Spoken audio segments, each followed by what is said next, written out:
People underestimate how great of a park it is when they come here. They're always shocked at what we have to offer and how wonderful it is. Welcome to In the Parks, an Indiana State Parks podcast. I'm Allison Martin, and I'm excited to tell the stories of these amazing places in the Hoosier State. I think our parks show off the best of Indiana, but there's so much more to these parks than you might expect. It's time to go in-depth, to really know the stories and discover what makes each destination unique and valuable as part of Indiana. On In the Parks, you'll learn about the people, legends, and places that formed Indiana's parks in the past, and who is writing the story now.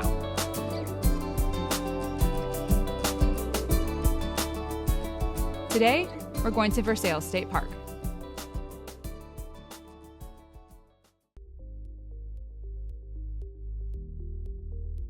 You ever find that band or book or new restaurant that you fall in love with, but no one else seems to know about? And you simultaneously want everyone to be a fan, but also still want it to maintain its exclusive feel, because that's part of its allure? That's how I feel about Versailles State Park. It was a new park for me to visit, but I've been twice now, and the more I've talked with the staff and volunteers, the more I love this place. I want everyone to go and experience the beauty and variety of their outdoor activities, but also, I kind of want to keep this hidden gem for myself. Maybe you're listening and you're thinking, seriously? You've never heard of Versailles? I've known about it for years, and yeah, it's awesome. In which case, good for you, and why didn't you tell me about it sooner? Versailles has a lot of qualities that make it special, but two stood out to me most. First, this park goes hard when it comes to outdoor activities, so we'll be digging into mountain bikes, extreme hikes, horses, the lake, and more. Second, while every state park staff has been incredible, the culture at Versailles is a kind business leaders write books about.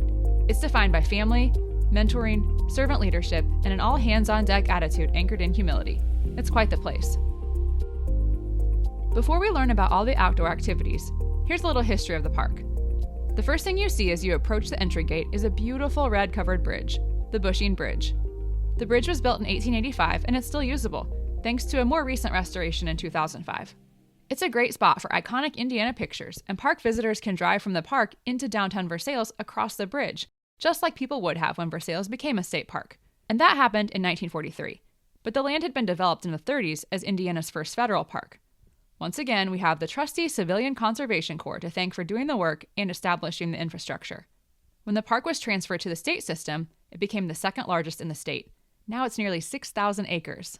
The 230-acre lake in the middle of the property was constructed in the 1950s and is used for boating, kayaking, canoeing, and fishing.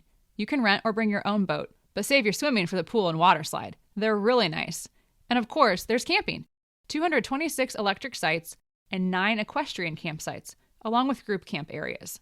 The land where the park sits is also home to some Revolutionary and Civil War stories. For instance, Lawfrey Creek is named for Colonel Archibald Lawfrey, a Revolutionary War soldier who was killed by Native Americans while on his way to meet up with George Rogers Clark near what's now Clarksville. In the 1860s, Confederate General John Morgan and his raiders invaded this part of Indiana, presumably to find Confederate sympathizers in the area. However, the raids only united the Indiana militia against Morgan. One of Morgan's men, named Silas Shimmerhorn, deserted the Confederate army when they were near Versailles. The legend is that he hid in a cave called Bat Cave, which is now in Versailles State Park. One article I found said he built up trust with a wolf pack by feeding them, and was able to live in the cave with the wolves as part of the pack. The story goes that when northern farmers tried to find him, and when his southern buddies came to get him after the Civil War, the wolf pack scared them all away, leaving Silas to live on his own. You can find a lot of folklore about Silas Shimmerhorn, the wolf man of Versailles. But Bat Cave, which is probably somewhere near Trail 2, isn't accessible anymore. I'm not sure why, but my suspicion is that the area isn't safe and may have caved in. But speaking of trails, while there are only 4 trails designated for hiking, I was delighted to discover that hikers are welcome to use the mountain biking trails too, and there are a lot of those. Let's hear from Versailles' assistant property manager about his favorite spots to hike. I am Alex Garcia, the assistant property manager at Versailles State Park. I've been here for about 3 years now, but I did like 5 or 6 years as a seasonal worker back in high school and college. Do you have a favorite trail? I'm kind of biased, but I would probably say Trail 3 of our hiking trails.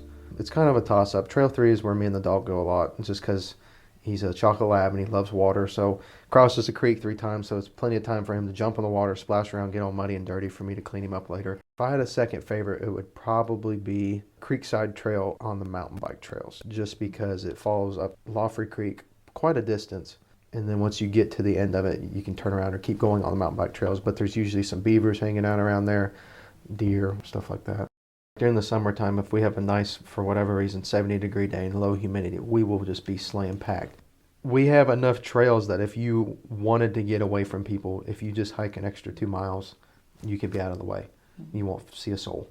Yeah. So I think that's kind of something else that draws people here. I also liked Trail 1, which had the most elevation changes. And this fall, at Alex's recommendation, I hiked parts of the mountain bike Trail 3 called Creekside Loop and went over to Shadow Run Loop too. It was a cool sunny day, and everything was beautiful in the fall. The sun shining through the trees made it look like they were golden and glowing. It was leaf peeping at its most peaceful. Now I gotta come clean. My first visit to Versailles was not as ideal. It was in July, it was hot and humid. I was covered in sunscreen and bug spray and was fortunate enough to clear out several spider webs on the trail. So then I was also covered with spider silk. It was also my first solo hiking adventure, and I didn't like it. It was too lonely for me. At the end of the day, I felt like I was giving a bad breakup excuse to the park. It's not you, it's me. When I interviewed the staff later on, I knew I had to come back. The genuine affection they share for each other and the park had me eager to return, and I'm so glad I got to see Versailles in all its fall glory. It's now become one of my favorites. I had to know how this culture was created, and it's everything a leadership book values. Let's dive in. To hear about the park's culture, we'll start with Garrett McAdams, the property manager at the park. He's been there for 6 years with a small staff, and he's learned a lot about how Indiana state parks work and how to make sure every staff member and visitor enjoys their experiences at Versailles, no matter if they're there on a day pass or work till they're 80. Well, I was completely from the outside when I came in. This wasn't my trajectory coming out of college and stuff. And so, it was a big learning curve. And so I think, over the years, just developing that sense of infrastructure and what we have to run to make our operations go forward. And also, learned about the passions of our customers and our employees and, why they're there and what they want to do has made me more successful in my role. It's been a great journey. I've really enjoyed it. The passion people have for Versailles is what keeps them coming back, and it's what keeps the staff engaged in the work and connected to each other. I asked Debbie, the park office manager, and Alex about the culture I sensed in the staff. My name is Debbie Shaggy, and I am currently the office manager here at Versailles State Park. What do you feel like has helped kind of unify everybody? Our passion for the park. I tell everyone working for state parks, you're not going to get rich. You'll get rich in the things that matter most. That's your friendships and the bonds that you form. The friendships that I've made so far have just been phenomenal. We kind of have that family type bond. We look out for each other. We work very well with each other. I would call us maybe like a family. Never been in a work environment that I've ever been in before. So, how do you think that culture has been created here? I guess overall we just care about the place. We want to see it grow, and it helps that I'm a local guy here, so I know most of the people that are in the groups. It was fun to hear them all separately come up with the same word, family. So then I had to ask Garrett, how does that supportive environment happen? That's always a big thing I guess I've tried to, I won't say push, but encourage. I remember telling Alex, I'll never ask you all to do anything that I wouldn't do. If I'm going to ask you to do something, I'm more than willing to be right alongside of you. There's only 7 of us full-time folks, so we have to get along. There's 6,000 acres, so we could spread out a little bit. But, at the end of the day, we have to work together. So we've got to get along because when there's nobody else here, we can't just be fighting all the time. We've really just tried to encourage it because it's so much better to work alongside, a friend or a coworker that is a friend to you that you're close with, because you spend 40 hours a week at a job. You don't want to hate the person you're working alongside of. We've all had awful coworkers who make work feel like a chore. But Garrett, Alex, Debbie, and the rest of the staff have found ways to support each other. And it doesn't matter what their title is on LinkedIn. They all get involved because their common goal is preserving the park and making it a welcoming place for guests. Was that culture there when you started, or do you feel like that's something that you've had to kind of cultivate as you've been there the last few years? We've done some team building and stuff. We also try to, I do especially, spend some time just working alongside the staff, especially at the beginning. There was a time we were under a hiring freeze during the pandemic. It was myself, our office manager, and our maintenance foreman. We had a bunch of projects going on, so I was, working alongside of him. This would have been right before I got promoted. And I was out working with him during the day to help the facility side of the operation, and then doing my paperwork in the evening, or having my laptop with me when we were working on a project. And so I think those kind of things played a big part of just, spending time with somebody and kind of letting him or them, depending on who I was with, be the boss. Like, I never want to be the smartest guy in the room, because if I am, like, if I'm explaining everything to my maintenance foreman, I'm probably in trouble. So letting him kind of tell me what he needed and just pulling my weight, I think helps a lot. And that goes for other people that I've worked with, not just him specifically, but, letting them, that's their job. That's what their expertise is. How can I help? That shows a lot of humility right there. Yeah, I try to. I'm definitely OCD, and I think my staff knows that. But if I'm nitpicking, sometimes I'll try to frame that as like this is what I envisioned, or what do you think about getting here? And then I let them find the solution, which saves, me time and resources. And I've learned that they always end up doing it better than I probably would have. Garrett proves that when you build the right team and let people excel in the areas where they have expertise, the environment is healthy and people will thrive. There really is humility needed in letting go and trusting the people around you. But at Versailles, it's working. Being a good employer and employee starts in high school and college. Indiana State Parks hires intermittent or seasonal staff at all the parks. At Versailles, Debbie and Alex share how they're developing students through these positions. And then when the intermittents come on, same thing. We kind of take them under our wing. A lot of them are school kids coming in, so I feel we have a responsibility to kind of help mentor them. For most of them, it's their first job. We're kind of setting that bar, and I want it to be a high one. Then they kind of know what to expect when they get out in the real world. Kind of help prepping them for their next step. The park also has an internship with a local high school where a student comes to the park through the year to work and develop leadership and real-life job skills. Alex invests in high school and college students because of his experience working at a state park when he was in school. You were someone who was here in the summer and now you're working here long term. Do you try to create relationships or cultivate anything with that? Back when I was a seasonal, I had no idea about any of this stuff. No mechanical knowledge, no outdoorsy knowledge. I mean, I went hiking with my dad and everything, but from the family I came from, they were not super hands-on when it came to the mechanical stuff or physical labor or anything like that. But there was a couple people that was just kind of gave me chances oh, here's how you do this, here's how you do that. You don't know how to run this piece of equipment, but go ahead and try it. I'll watch you. If you're doing something wrong, I'll let you know. And that kind of helped me break out of my shell of thinking I can't ever do anything like that. I try to kind of pass that on. We get a lot of teenagers and stuff from high schools, college kids that come in here. So just trying to give them that idea that they don't have to do physical labor, but they also have the capacity of doing these types of things. They're not working here just to be a weed eater every day. If you guys want a bigger project, I'm willing to send you out on our hiking trails, give you a chainsaw, give you the proper training, show you how to do it, and then maybe if you decide you like that, that could be your career. You could be a sawmill operator, you could be a lumberjack or whatever. When I was in high school, I did all the academic stuff, calculus, everything that was high as I can get it. And then I went to college and was going to be a fisheries management, and I hated numbers. It was all statistics and everything for fisheries. I got my degree, but I was like, I don't want to do anything with numbers. I like working with my hands and doing things outside. So yeah, I just wanted kids and stuff that realize that there's more to managing a park or working outside than just being sweaty and hot all day. There's skills that can come with it too.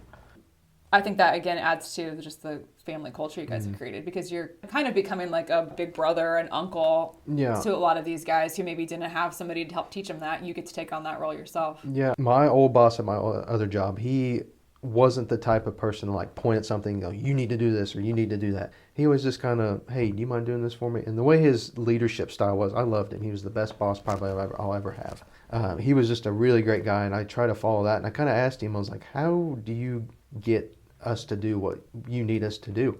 And he said, just be nice, be respectable, don't be commanding, and maybe I'm more of a people person than I go on.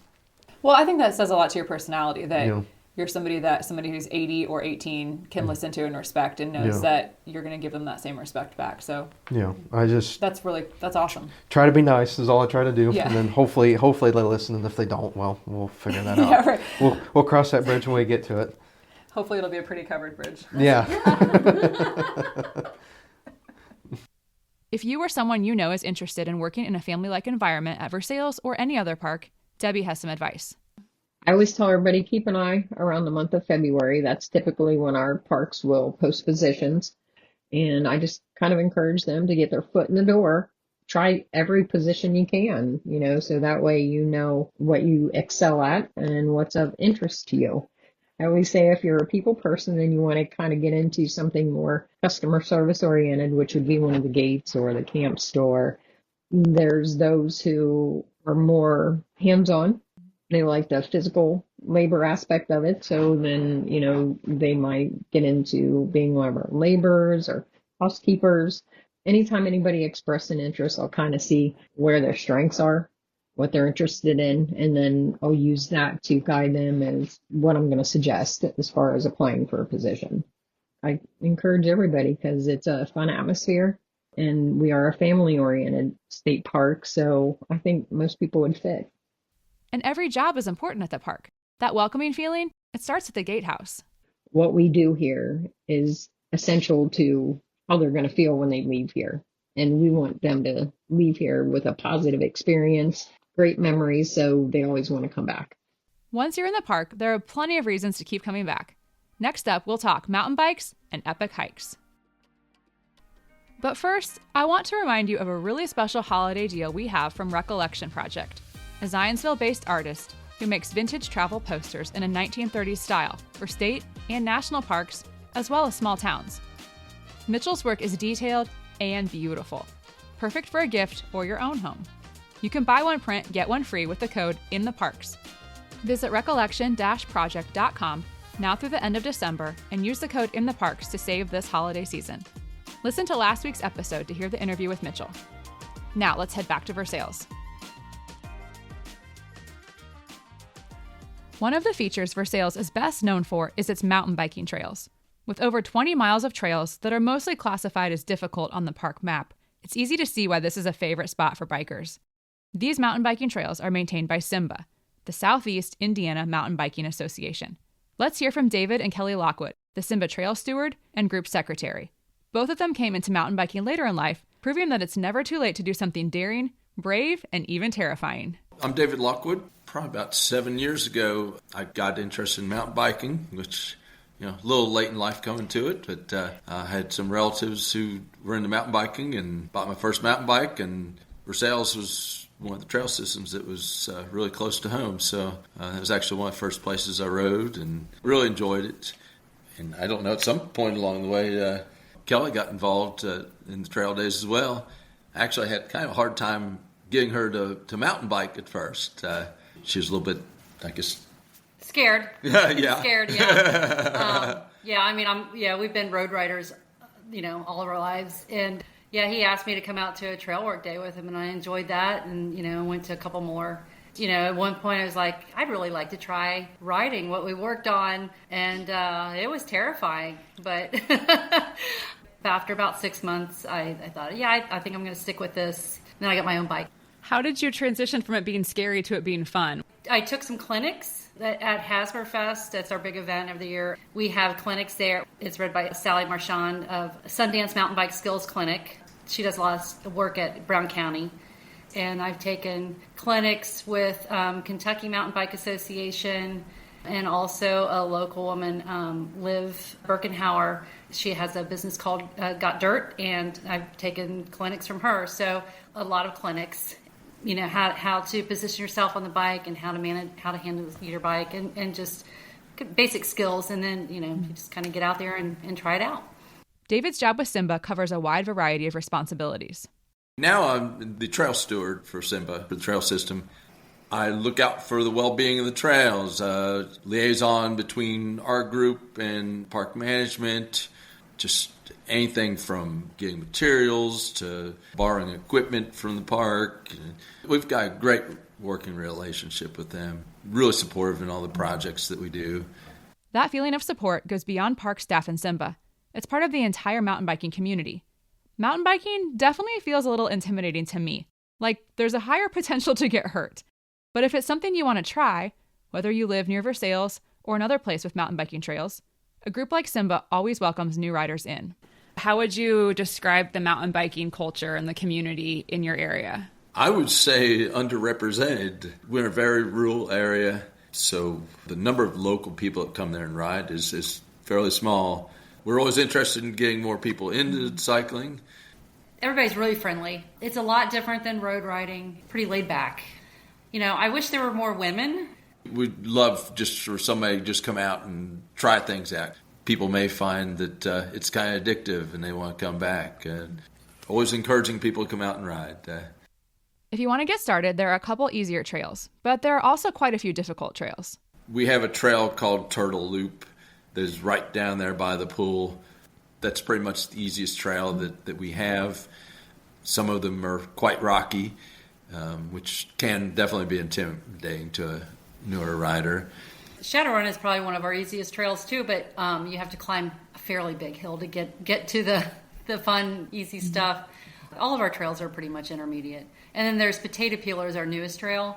A lot of people would consider that a green trail or a beginner-friendly trail. But the beginning and end of it, you have to go in on a trail called Wormhole, which is easy at the beginning, but at the end of it, it's very rocky. And it's also a 5-mile trail, so somebody beginning, that might be a bit much for them, Yeah.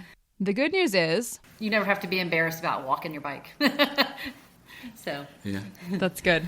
Are hikers, quote unquote, allowed on the mountain biking trails, or are those exclusively for mountain biking?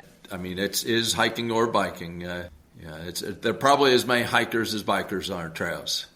Just communicate with each other, I'm sure. Yeah. I talked with David and Kelly before visiting in October. They were the ones who inspired me to take a day off from teaching and go hiking. Because I just imagine in the fall, is it just beautiful out there?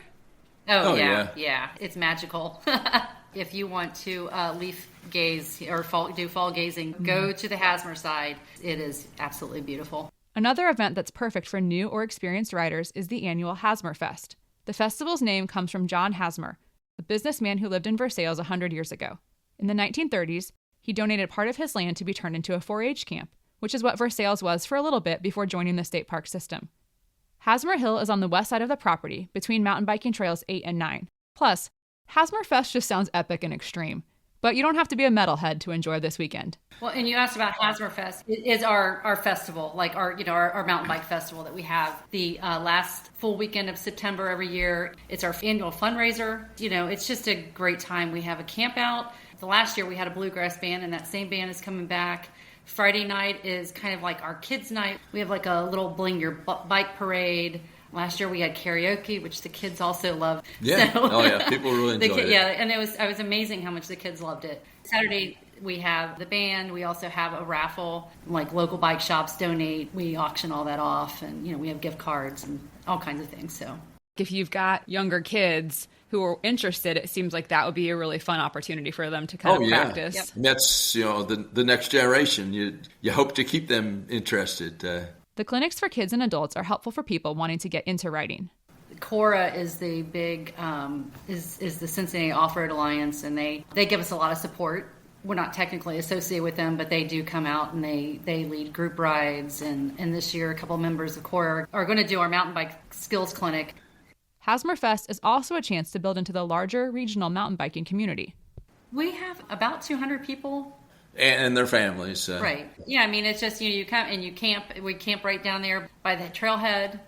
The property manager and the assistant property manager, they do barbecue on Saturday night. We've actually met several people over years by participating in those rides that we still see to this day. And so it's a great way to meet other riders. Whether you're a biker or a hiker, if you're interested in helping maintain these amazing trails, SIMBA hosts regular trail days. The fourth Saturday of every month is what we call a trail maintenance. We call it a Give Back to the Trails Day. It's our trail maintenance day. From 9 a.m. to 1 p.m. on that Saturday, and we meet and we go out and work on the trails. We've got an excellent group of volunteers. Very, very thankful for the folks that have become involved. They make a huge difference. We just always try to do things to really make people welcome. We try after trail days to do group rides. Sometimes we do cookouts and stuff like that after trail work. And when it's cold in January, might have big pot chili in the maintenance room or something. That family atmosphere is simply in the air at Versailles. It doesn't matter if you're new to biking or have been at the park forever. I see the relationships that people have built, and it's really neat. I mean, long-lasting friendships. We go to the park at least once a week. When we drive in there, it just feels like home. It's like the place I want to be. And I think that's the way a lot of people feel about Versailles. If you want to learn more about SIMBA or Hassmer Fest, join a ride, or volunteer, visit bikesimba.org. And you can find links to their website and Facebook page in the show notes. Now that I know I'm allowed on the biking trails, I'm even more intrigued by an event Versailles hosted for the first time in 2024, a Mammoth March. These extreme hikes happen around the country, and participants sign up for the challenge of hiking 20, even 30 miles in a day. When I heard about the event, I was impressed. I've run several marathons, so I understand the impact of 26.2 miles on your legs. But running is very different from hiking when it comes to time on your feet, so I was really curious about the Mammoth March. Which means, of course, I had to contact the group for an interview to find out who they were and how it got started. So my name is Michael. I'm the founder of Mammoth March. So I've been in the sports industry for over a dozen years. I'm from Germany, as you might tell from my accent. The idea was to bring something to the States that hasn't been here. We always say that there's millions of events for runners, from your typical 5K, a half marathon, ultras, but everything is running, right? So what about the millions of people who can't run, who don't want to run? What? There are people who don't want to run? Who don't like running? Unfathomable.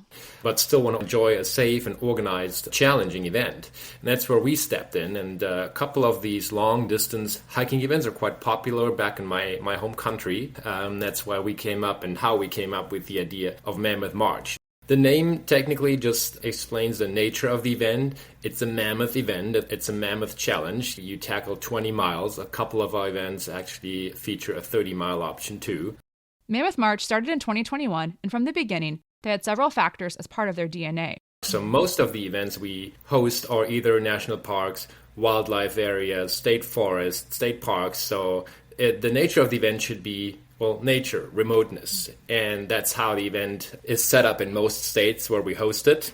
And our DNA is always that no matter how many people we've signed up, it's going to be a remote hiking experience. So we have, for instance, a staggered start. Means only 5 people cross the starting line every 30 seconds. So you can't tell the difference from an event having 500 people versus 1,500, which is our biggest event. Michael explained these events really are for hiking. It's an honor system. They can't stop people from running, but there are plenty of trail races for runners. So they ask that you keep the intention of the event in mind. With a remote course in a park, the event typically sets up 4 aid stations, 2 focused on hydration and electrolytes, and 2 with snacks and food to gear up for the next section. Michael said the average participant is 45 to 50 years old, with a mix of solo and groups hiking. That's always going to be a challenge for us to maintain this remote hiking experience compared to a marathon where you're packed in a crowded starting chute chasing your time. We don't track time, so it's a challenge against yourself. It's really a big community thing because, again, you're not competing against one another, but you're all in it together. And you want the person you're pushing, maybe after mile 16, 17, to finish as much as you want to. So how did they end up at Versailles? So we take a look at various areas all across the country. Like I said, it has to fit our DNA. It has to be a remote, nice, scenic park. And it shouldn't be too far off. And I think that's one of the reasons that the Versailles State Park edition was so successful is because it's tucked in right between Indianapolis to the north, Cincinnati to the east, and even Louisville, Kentucky to the south. So you have 3 different states in three big cities connected, and it's still a remote park. So I think it checked a lot of our boxes.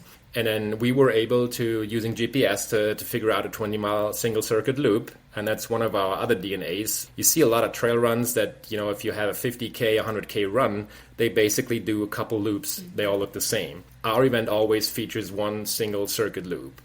Imagine getting to see nearly the entire park in one hike. Amazing. The first march was a big hit, too. It was a very successful first year. It sell out, which is kind of rare for a first-year event in a new destination, a new state, but it did, so it was very well received. I don't know what it is about the Mammoth March that has me so hooked, but I'm about 90% committed, which leads to the biggest question of all. What kind of preparation is recommended for someone to get ready for a 20-mile, 8+ hour hike? Maybe to start with, a lot of people we have are first-timers. And I could tell you from experience, a lot of people think, it's just walking, right? What can go wrong? After 5-6 miles, when the blisters kick in, the best advice I can give is just go out there train in different environments, train when it's raining, go out for a walk when it's hot, use different terrain, so prep some elevation, and then just increase your mileage as you go. I think that's in a nutshell what I would recommend for anyone who's new to long distance hiking. It can be grueling mentally too, and a lot of people told me that. If you're ready to stretch yourself physically and mentally, the Mammoth March is coming back in 2025. We actually not only have a date for next year, but we also have started our ticket sales for next year. It's going to be the same weekend, last weekend of June. We're probably going to mix up the trails a little bit, but overall it's going to be the same nature. It's going to be a 20-mile hike. Ready? Race you to mammothmarch.com. There's a link in the show notes too. A Mammoth March calls for a mammoth nap. Let's take a quick break, and when we come back, get ready to saddle up your horses and also go mushroom hunting. If you're traveling for the holidays, it can be tough sleeping in a different bed than your own. But if you have the right pillow, it makes a huge difference. I really love my pillow from Comfort Option, a family-owned mattress company right here in the Hoosier State. If you have guests coming from out of town and need some fresh pillows, the shredded foam option is perfect, comfortable, and affordable. The only downside? Your guests might get a little too comfortable. In fact, it may be hard to get them to leave. So if you want to nestle snug in your bed with dreams of sugar plums dancing in your head, use the code INTHEPARKS to save 15% on your pillows or mattress. And now, back to the show. To get in 20 miles of hiking with no repeated trails, the Mammoth March uses for sales hiking, biking, and horse trails. The park doesn't have a stable, but people can bring their horses to the park. Here's Assistant Property Manager Alex again. We've got 9 horse campground sites, so they can bring their trailers or horses or whatever, and we got some hitching rails. They can hook all that stuff up. Okay, so but somebody could bring their own horses in and use those on the trails. Yep. And then otherwise people can hike on them. Yep. So we've got the horse campground where you can start there if you have your campers and stuff. And then we've got a day use area where you travel through the campground, bring your horse trailer, park it. And then there's 2 trailheads there that you can start on, go either north or south.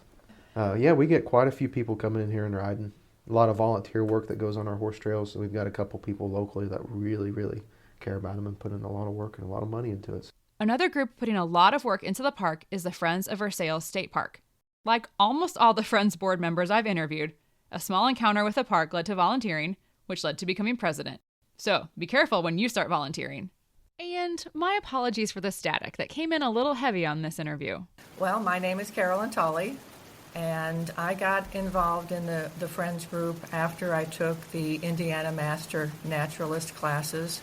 In 2022, I volunteered in the spring to take over oversight of the Monarch Way Station, which is located behind the Nature Center. And then this year, I did volunteer to be president of the group. Even though Carolyn lived near the park, she hadn't visited before taking Master Naturalist classes. In fact, the first outing that we had, I had to ask for directions on how to get to the shelter. I was familiar with the Master Gardening program, but wasn't sure how it differed from Master Naturalist coursework. I've taken Master Gardening as well, and of course that focuses more on the home garden. Naturalist, there's a focus on identification, birds, flowers, trees. There's a geology class. Currently, the Southeast Indiana classes are held at Versailles State Park. As part of the Friends group, Carolyn and other volunteers help put on events through the year to raise money for park projects. We have a couple of interesting fundraisers. We have a pancake breakfast a few times a year, and over the weekend we did have our breakfast with Santa as part of the Christmas in July program with the park, and that was very successful. The Friends group was excited to put their money to good use this year. The one big project that's been on our wish list for some time, and with the help of the local Rural Electric Cooperative Grant and a grant from the Ripley County Community Foundation, as well as private donations, we were able to purchase a water bottle refill station. So it'll be located in front of the camp store and nature center, so very accessible to the public that visits the park. Being a Master Naturalist is a big advantage for the first Saturday hikes. So the first Saturday of the month, we sponsor a hike. It generally starts at 10 o'clock and is led by a Master Naturalist. It's about an hour, fairly easy pace. That sounds great, because when I hiked, I was there by myself. And I kept thinking, I don't know what I'm seeing. And like the creek beds were so different than many of the other parks I've been to. And there was stuff about sinkholes, but I wasn't sure where I was supposed to even look. That would be really a huge benefit to do the guided hikes. Kind of gives you context for what you're seeing. And the people that lead those hikes are quite knowledgeable about the park. If I'd had a master naturalist with me, they could have pointed out many of the sinkholes at the park, which I think were also a challenge to spot during the summer, since the trees were so full of leaves.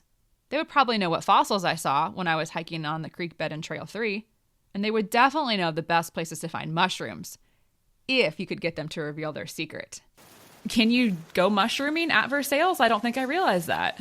There are certain things that you can collect in all the state parks, and mushrooms is one of them. I think the rule or the guide is 10% of what you see you can collect. What kind of mushrooms are typically in Versailles? I'm not a great mushroomer. I don't know anything about them. Morel is a common mushroom in the area.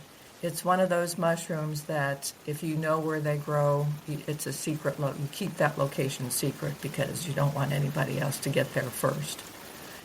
My latest project, can I plug my latest little project? Yes, please do. Please do. Just happened. Ooh, do I get to see it too? Can you see it? There it is. Wow. It's a mushroom collection bag. I love that.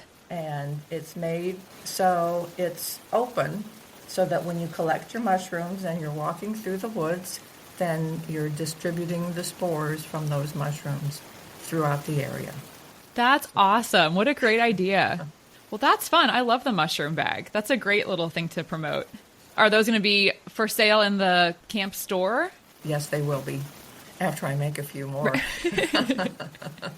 Look for Carolyn's mushroom bags in the camp store, along with some small games and birdhouse kits. As with most Friends groups, what the members are always looking for are more people who love the park. The Friends group really is all about volunteering. Where can they find me? We do have a Facebook page called Friends of Versailles State Park, and they can also contact the Versailles State Park office, but we're always looking for ways to reach out and improve our membership. As you look forward to 2025, you can expect to see all the same awesome events coming back to Versailles. Things like the 20-mile hikes and a polar plunge sponsored by the Special Olympics. So if you missed Christmas in July or Halloween, Garrett says you can join them next year. So, of course, we're working on bringing back all of last year's events are coming back, from the Mammoth March to some of our art events and stuff. We just wrapped up our last Halloween weekend. That's a big thing at Indiana State Parks, if you've heard. I know a couple who built like a 20-foot-tall Ferris wheel in their shop over the winter. So they people who love Halloween and stuff, they really go all out. So it's really impressive. I love to see the passion and the amount of work that they are willing to put into that. I think it's super cool. A Ferris wheel for a Halloween trunk or treat? Sometimes it feels like everything Versailles does, they do it just a little extra. So if you haven't been there yet, do yourself a favor and go check them out. I want more people to know about this park. Hearing you guys talk so highly of this place made me appreciate it more and be like, I want to come back out and see this place again and see more and more what you guys love about it. I think that's what a lot of people I talk to that come into the park are like, yeah, we didn't even realize this was here. This is a hidden gem. But also we want it to grow because we want people to experience the stuff that we have. I mean, we've got 30 miles of mountain bike trails, 30 miles of horse trails, 10 miles of hiking trails, kayaking, all that stuff. And people just don't realize how close it is to the front door. People underestimate how great of a park it is. When they come here, they're always shocked at what we have to offer and how wonderful it is. We're nestled down there in the southeastern Indiana, and we've grown in popularity, especially after the pandemic, and more people have found out about us. But I don't think everybody thinks of Versailles. I think there are some staple Indiana state parks that are fantastic. I just think that we all have something different to offer. I learned that as I started camping throughout Indiana state parks. But I think we're kind of a gem down in that part of the state. I'm sure most managers would probably say that about their property. But I do think we have a lot to offer. I think it's a beautiful park with some beautiful communities right nearby. If people listen to this haven't been to Versailles, I think definitely just a plug to have them come out and see what we're all about and experience the park. I would say that for any of them too, though. Honestly, get out to as many Indiana state parks as you can. I think people will be amazed at how different they can be from one end of the state to the next. It's time to start exploring. Go visit Versailles for yourself and see if you can bring part of that family atmosphere and peaceful setting into your own life. You can always find those qualities in the parks.